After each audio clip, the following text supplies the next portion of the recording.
Jamie goes to therapy and learns that her mind plays tricks on her. Jamie sits at her desk in a modern, sleek office with large windows overlooking the cityscape.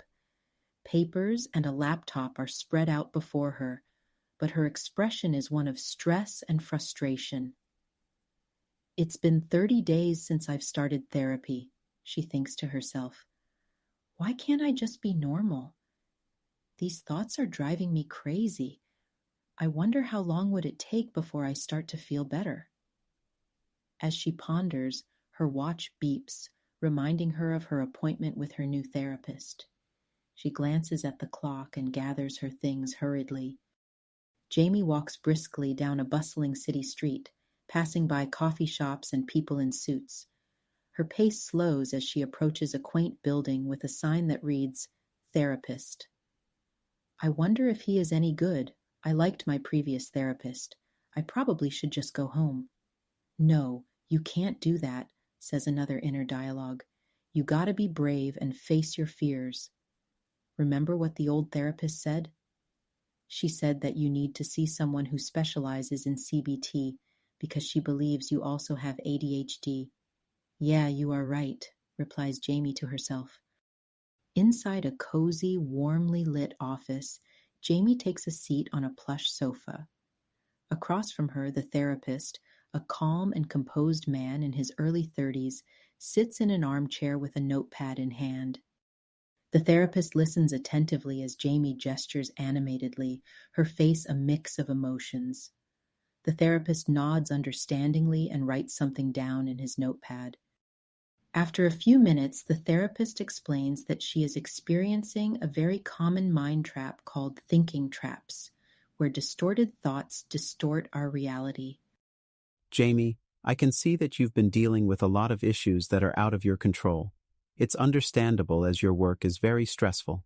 Sometimes when we can't change our situation, we must try to change the way we perceive it. Right now, the way you are perceiving your challenges have a lot of thinking traps associated with it.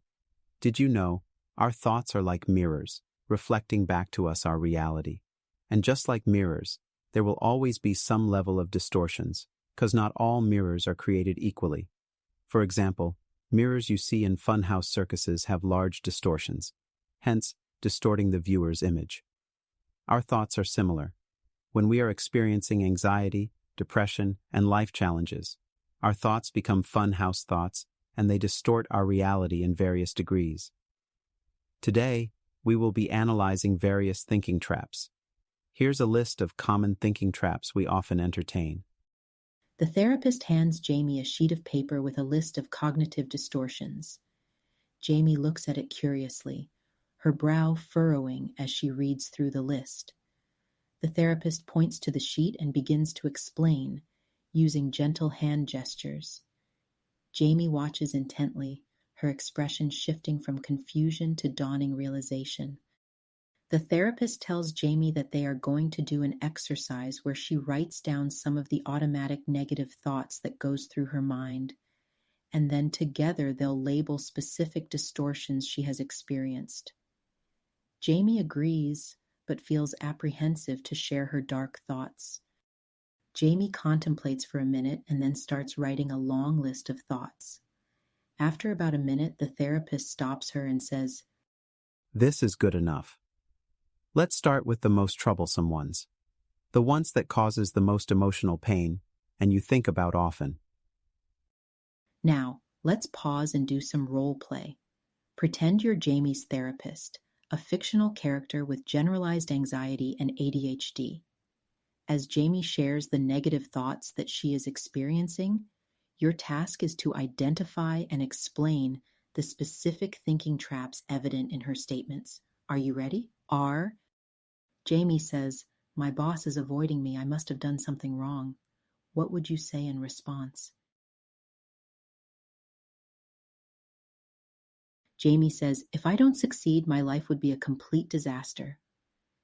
What would you say in response? Jamie says, "If I don't get this promotion, it means I'm a complete failure at my job." What would you say in response? Jamie says, I should be able to handle this better. I shouldn't feel this way. What would you say in response? Jamie says, I feel anxious, so something bad is going to happen. What would you say in response? Jamie says, what if I have a panic attack when I am speaking in a meeting? What would you say in response? Jamie says, it's my fault that the team couldn't make this year's budget goals. I know they are all judging me. What would you say in response? Jamie leaves the therapist's office with a thoughtful expression. She walks back down the city street, but this time at a more measured pace, reflecting on the session. I didn't know that our minds can really distort our reality. What we think to be true isn't always true. That's scary to think thoughts can do that. I guess from now on I should put more effort into reality checking my beliefs. The next day at her office, Jamie sits at her desk attempting to answer some emails. She starts to feel overwhelmed as her mind contemplates a million ways to respond to each email. Once more, her mind started to go down a rabbit hole of worries and self-deprecation. Stop. Breathe. File the thoughts away, she says to herself. You know what? Let me write down the automatic negative thoughts, or ants, as my therapist calls them, so we can squash them together in our next session. She takes a deep breath and continues to work, feeling more in control of her headspace.